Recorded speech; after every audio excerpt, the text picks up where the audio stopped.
El primer ministro Pedro Angulo con nosotros, después del mensaje a la nación que hemos escuchado de la señora Dina Boluarte, convocando a elecciones. Acabamos de escuchar a Rosa María Palacios que se tienen que explicar los términos en que se va a convocar a estas elecciones. Se tiene que hacer docencia porque la gente quiere que la señora Boluarte y el Congreso se vayan mañana, y mañana no se puede. Así que le vamos a preguntar al primer ministro eso.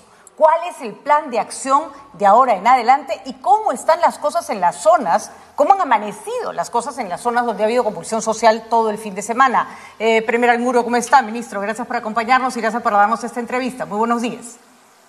Buen día, Patricia. Muchas gracias por la invitación. Mi saludo a todo tu público.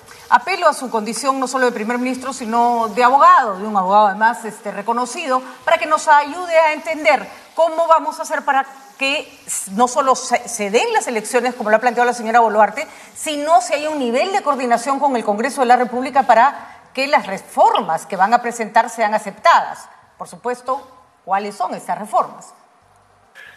Bueno, definitivamente, como nosotros sabemos, inicialmente ya habían dos parlamentarias.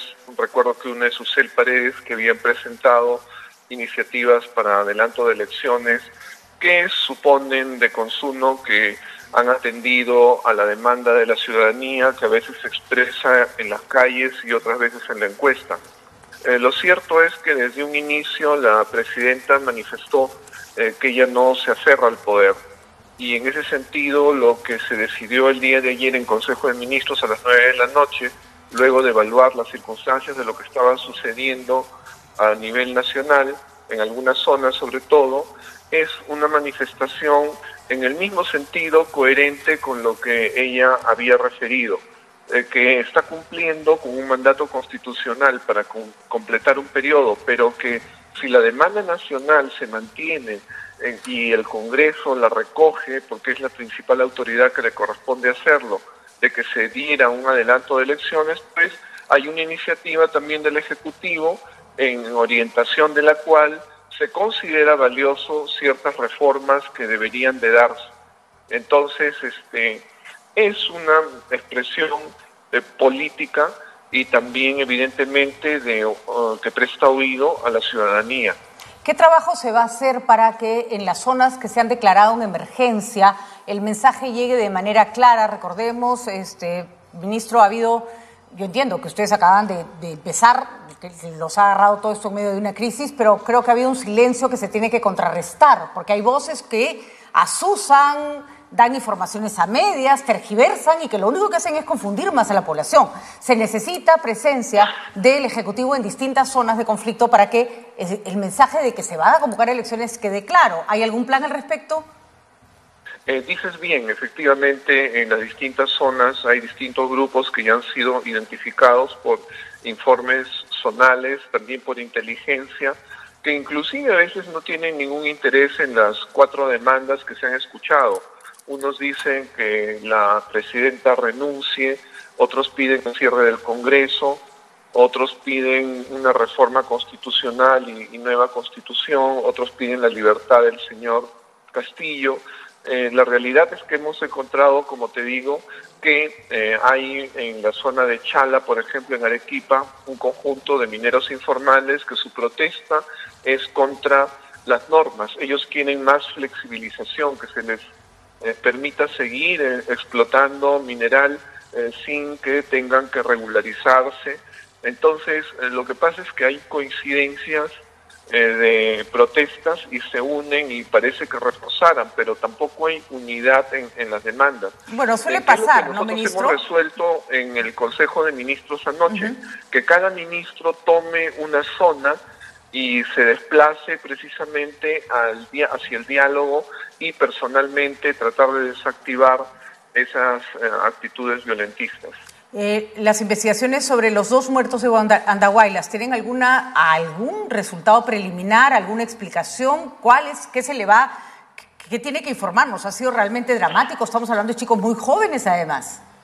Totalmente. En realidad hemos manifestado en principio nuestro pesar, nuestro dolor, porque se asusa a la ciudadanía y a veces son gente inocente que ni siquiera entiende lo que está sucediendo, los que pagan las consecuencias. hemos descubierto que hay presencia, por ejemplo, de personas del FENATE, o sea, profesores que pertenecen al sindicato del expresidente Castillo, y personas que además se ocultan, es decir, cuando hay una sonada violentista generalmente hay líderes que aparecen adelante, que asusan, pero en estos casos no, se ocultan y pasan desapercibidos y fueron identificados, conseguimos los celulares, se les ha estado tratando de llamar para dialogar y no contestan. Entonces se ve que es una actitud pensada, ¿no? Y que no atiende a diálogo. En ese sentido, la coordinación es con el Ministerio Público porque se trata de investigar efectivamente qué es lo que ha pasado en relación a estos fallecimientos. La presidenta Dina Boluarte había decidido, y eso lo coordinamos el día de ayer en horas de la mañana, que la policía conserve el orden, que protejan la vida y propiedad de las personas, pero que no se usen armas, que no se lleven balas, deberían de haberse utilizado otras cosas. En el caso del primer fallecido, escuchamos que se trató de una bala perdida. Definitivamente, el Ministerio Público tiene que investigar en el día y tendremos la comunicación probablemente al mediodía o en horas de la tarde. Pero usted acaba de decir, ministro, pidieron que no lleven balas porque todos sabemos que aunque la policía no quiera disparar al cuerpo, que todavía esto está en investigación, pero imaginemos que no quería disparar al cuerpo, un arma con balas en una manifestación es un riesgo en sí mismo, antes de siquiera de que se haya disparado contra alguien, ¿no es cierto? Un tiro al aire puede terminar matando a alguien, ¿no? Efectivamente, ¿no? Por eso se había considerado, por ejemplo, que tampoco se iban a armar, se iba a utilizar esto que dijeron que eran balas de vidrio, algo así. Únicamente se hablaba de balines, fue lo que yo escuché. Entonces, hay que investigar definitivamente de dónde ha salido esa bala, ¿no? Pero ustedes tenían claro cuál era la estrategia que se estaba desarrollando, y ojo que ya habían juramentado como primer ministro, usted y su ministro del Interior, porque lo que nosotros hemos visto, incluso ya después de que ustedes habían asumido el cargo, es una represión policial bastante fuerte. Yo no voy a decir que la situación no era difícil, pero ya lo hemos dicho muchas veces, por más difícil y más violenta que se ponga la población, la policía es la profesional y no puede responder de la misma manera desordenada y violenta también. Entonces, ¿cuál era su coordinación con lo que estaba pasando en zonas de emergencia, en las que ya se han declarado zonas de emergencia? Las directivas eran precisas.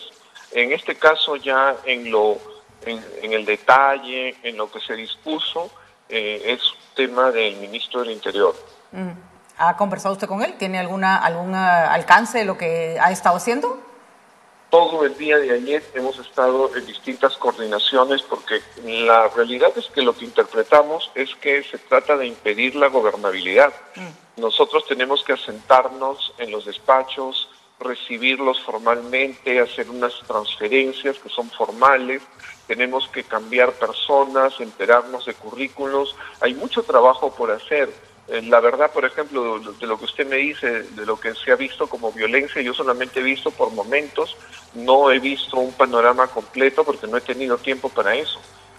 Hay muchas decisiones que se tienen que tomar de gobierno y definitivamente falta tiempo inclusive para mirar de modo completo la televisión como antes yo tenía la libertad de hacerlo. Disculpe, primer ministro, no quiero sonar ni respetuosa ni asusar ningún tipo de ánimo en este momento confrontacional, pero creo que antes que revisar currículums y ponerse a cambiar gente tenían que calmar una convulsión social. Y por lo que sabemos, el asunto todavía no calma, ministro. ¿Cuál va a ser la medida que van a tomar? Porque, discúlpeme, no me puede decir que no está viendo televisión. No es función de un ministro ver televisión, es ir a ver a la zona que está ocurriendo. Han muerto 2 peruanos y no sabemos si en las próximas horas pueden morir más, ya sea porque las personas están indignadas o porque las sagas están asusando. El origen de su indignación ya no es relevante.